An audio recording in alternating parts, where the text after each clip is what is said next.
So it's been just a couple weeks since Francis Ngannou took the world by storm with his incredible knockout of Alistair Overeem. The power he displayed was truly breathtaking, and as a result, he is now fighting Stipe Miocic at UFC 220 in Boston for the undisputed heavyweight championship of the world. At this point in time, the victor will arguably be the greatest heavyweight on the planet. But it wasn't always that way in the UFC. Since the first heavyweight championship was crowned all the way back at UFC 12, the heavyweight's title journey became unbelievably unpredictable. That's what I'm here to discuss today. I'm Jason from MMA On Point, and this is called the Lineal Heavyweight Belt's Insane Journey to Stipe Miocic. Chapter 1. Formation. So let's do a quick recap of how the first UFC heavyweight belt came to be. It all essentially started with quote-unquote super fights. In the beginning, the UFC was a series of one-night tournaments, but as fans' appetite for certain fights became louder, the first super fight was booked with a rematch between Royce Gracie and Ken Shamrock at UFC 5. This was the first time that the promotion had booked a single match, entirely separate from their one-night tournaments, and from here the super fights continued. Unfortunately, half of them were disappointments, as many of them went to draws or were handicapped, like at UFC 9 when a judge ruled that no closed fist punches could be delivered between Dan Severn and Ken Shamrock, essentially slap fighting. It's one of the strangest matches you'll ever see, but by the end of it, Dan Severn managed to eke out a decision win. This made him the super fight champion, which was still the only belt the UFC had at that time. Meanwhile, Mark Coleman had recently debuted and was running through competition, winning 2 tournaments back-to-back at UFC 10 and UFC 11. So when UFC 12 came around, the first heavyweight championship belt was on the line. It was the super fight champ in Dan Severn versus the undefeated tournament champ in Mark Coleman. And it didn't take long for Coleman to neck crank the hell out of Dan Severn, getting it done in just 3 minutes. And just like that, the UFC had its first heavyweight champion. And no doubt it was exactly what you would have expected. The big muscly guy won. But this is where it gets really weird. Going into his next bout with Maurice Smith at UFC 14, Coleman was the overwhelming favorite. Smith had an awful 5-7 record, but he ultimately had the better strategy, essentially tying up Coleman to such an extent on the ground that he completely gassed out. And by the end of it, Smith managed to dominate the fight by picking apart Coleman on the feet. As I've mentioned in previous videos, it's one of the most shocking upsets in MMA history. But of course, this was just the beginning of the twists and turns to come, as he would lose shortly after at UFC Japan against Randy Couture. With that win, Couture was undefeated at the time, and he'd even just upset the sport's next big thing in Vitor Belfort. And finally, it seemed the UFC had a heavyweight champion they could hang their hat on. But little did they know, Couture had other plans, and they didn't include America. Chapter 2. Lost in Japan. So as I mentioned above, when Coleman won the first championship, it was exactly what you would think, right? It was the bigger, stronger, and more physically imposing athlete. And steroids weren't even tested for back then. He looks like what central casting in Hollywood would pick to be the winner. But the thing is, he also managed to emerge at a time where brute strength was highly favored, especially in the West, because there were no longer any submission specialists in the heavyweight division fighting for the title. Royce Gracie was gone, and so was Ken Shamrock. So when he won, he didn't have to worry about getting submitted. Same thing when you look back at Maurice Smith. He was a kickboxer, no submission credentials at all. In fact, that's partly why his record was so bad coming into the UFC, because he lost to guys like Ken Shamrock and Bas Rutten and Pancrase because he didn't know anything about submissions. So it was an odd time in the West, where Coleman, Smith, and Couture essentially didn't have to deal with any submission specialists. And so this brings us back to UFC Japan, when Couture had won the championship from Maurice. The UFC had already been entered into the dark ages of the sport, as it had already been banned in New York, removed from many pay-per-view carriers, and essentially couldn't afford to pay their athletes like the blossoming fight circuit in Japan could. In fact, Pride 1 had just debuted 2 months before UFC Japan when Couture won his title, and had sold nearly 48,000 tickets. In contrast, the largest UFC event had only sold about 13,000. Even then, the UFC was already waning and ticket sales were suffering, so they weren't even close to 13,000 by that time. So then what did Couture do? He promptly signed with a Japanese promotion in Vale Tudo, Japan. The title was ultimately stripped from Couture, but lineally, and this is important, it was retained by Couture. Nobody had beaten him. And his first bout was against the Japanese-American submission specialist Enson Inoue. In this legendary matchup, it was immediately clear that Couture was a long way from home. Enson refused to engage on the feet at all, repeatedly kicking him from the ground with a surprising amount of power. Couture then was forced to engage on the ground, and in just over a minute and a half in round 1 was forced to tap to Enson's armbar. Chapter 3. Title Entropy.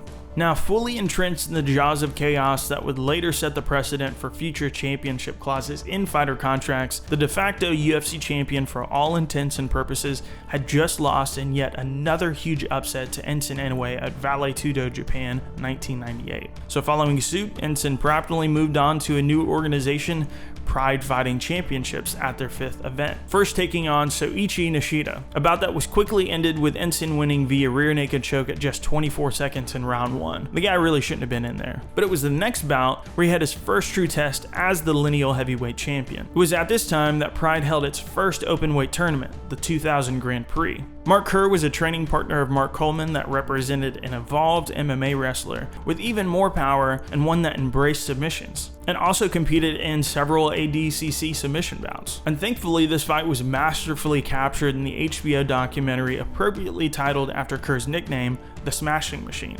Sure enough, Kerr was able to dominate the fight with ground and pound through completion by unanimous decision. And so as a result, Kerr advanced to the next round of the tournament where he was matched with the pro wrestling Japanese star Kazuyuki Fujita. And Kerr was the definite favorite. And it went down exactly like how you would expect someone with a nickname like the Smashing Machine would go. Kerr was dominating Fujita with his incredible power, but Fujita's nickname was also appropriate in Ironhead because he absorbed an overwhelming amount of punishment, with several clean knees landed directly to the head. And by the end of these exchanges, Kerr was gassed and paralyzed mentally, unable to move. Essentially, he couldn't defend himself and was defeated by ground and pound and Fujita's superior cardio that outlasted Kerr to a unanimous decision. But sure enough, Fujita had to forfeit his next match in the tournament semifinal, which was to take place against Mark Coleman. So Coleman went on to defeat his remaining foe, Igor, by knees to the head, and astoundingly found himself in the enviable position of then holding the openweight Pride belt and the Lineal title he had lost 3 years earlier to Maurice Smith. Back to square one. But again, however, this was short-lived when he lost to Minotauro Nogueira at Pride 16. Chapter 4. The Pride era leads to limbo. Just a couple of months after beating Mark Coleman, Nogueira fought Heath Herring for the inaugural Pride Heavyweight Championship, and for the first time in its history, the Lineal Heavyweight title enjoyed some stability. Big Nog was far and away the best heavyweight the world stage had ever seen at this point. He began crushing absolutely everyone in his division, and even outlasted the insanity that was Bob Sapp in front of over 90,000 fans at Pride Shockwave 2002. And trust me, this wasn't the Bob Sapp you might know today. He was vicious at this point in time.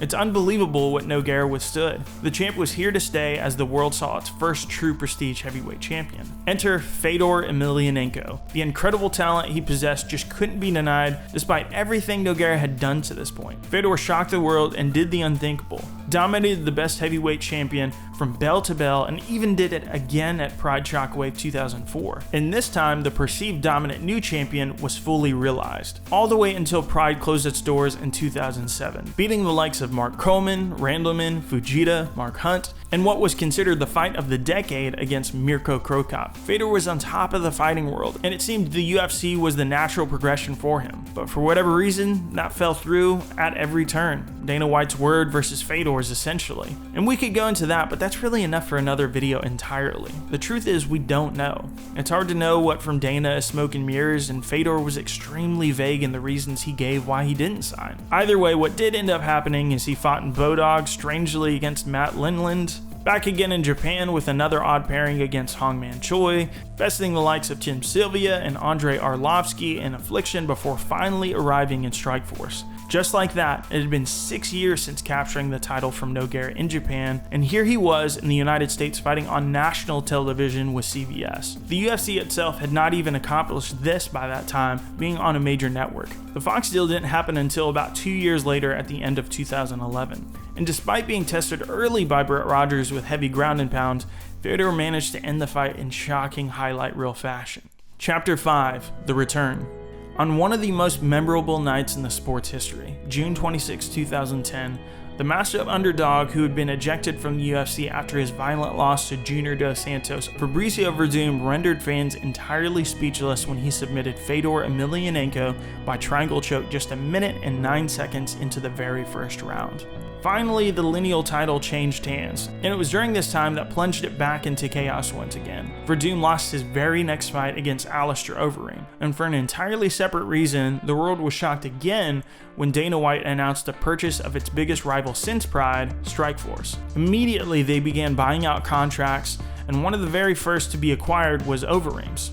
He was essentially plucked out of the heavyweight Grand Prix happening at the time, and by the end of the year was matched up against Brock Lesnar at UFC 141. It was a fight he easily won though by taking advantage of the wrestler with little stand-up ability, while Overeem was in fact a K1 champion. This earned him an immediate title shot against Junior Dos Santos, the current champion at the time, finally unifying the Lineal Championship Mark Coleman had lost nearly 15 years prior to Maurice Smith. But sure enough, the rampant speculation that Alistair was taking performance-enhancing drugs was confirmed when he failed a drug test leading up to the JDS fight. So when he came back to UFC 156 to fight Bigfoot Silva, he was already noticeably deflated, looked totally different. Even still, he was the heavy favorite, but lost viciously by knockout to Bigfoot. So upon winning, Silva earned his title shot and rematch against Cain Velasquez, which he quickly lost. But at last, the Lineal title was again in the hands of a current UFC champion. And Cain himself appeared to be unstoppable after closing out his great trilogy in dominant fashion by TKOing JDS at UFC 166. But by this time, Verdum was back in the UFC and had earned his title shot against Cain, becoming a much more confident striker and well-rounded fighter than he previously was. And despite being delayed several times, it finally happened. But somehow, someway, Cain, who was known for being the cardio machine, lost his belt to Verdum by first gassing out and then getting submitted in round 3 by guillotine. It's reported that he didn't adjust himself to the high altitude in Mexico City, where Verdum was preparing there for at least a month leading up to the fight, but even still, not what anyone would have guessed looking at it all on paper. And since then, between all of Cain's injuries, the two never did get a chance to rematch for the title, which left an opening for a new challenger to emerge. This arrived in the form of Stipe Miocic, a fighter born from Croatian immigrants in Euclid, Ohio, and a Division I wrestler from Cleveland State with only 2 losses to his name. Verdum was certainly the favorite at this time though, holding wins over the greatest heavyweights of all time, but in baffling fashion at UFC 198 in front of 45,000 Brazilian fans, Verdum abandoned his guard and rushed Stipe wildly, and just over 2.5 minutes into the very first round, Stipe became the world champion with his knockout win. Since then, Stipe has knocked out Alistair Overeem and avenged his loss to JDS by TKO. So now we find ourselves in a familiar spot, a wrestler once again at the championship helm, the Lineal title unified with the UFC heavyweight title. And he now has 2 title defenses to his name, which means Stipe joins a long list of UFC heavyweight title holders, none of which have ever been able to defend more than 2 times. Not Couture, not Sylvia, not Mir, Lesnar, JDS, Cain, no UFC champion ever. And on January 20th, 2018, Stipe has the opportunity to make history by defending his belt 3 times. And if I'm being honest at all about this, I think he has the worst opponent possible.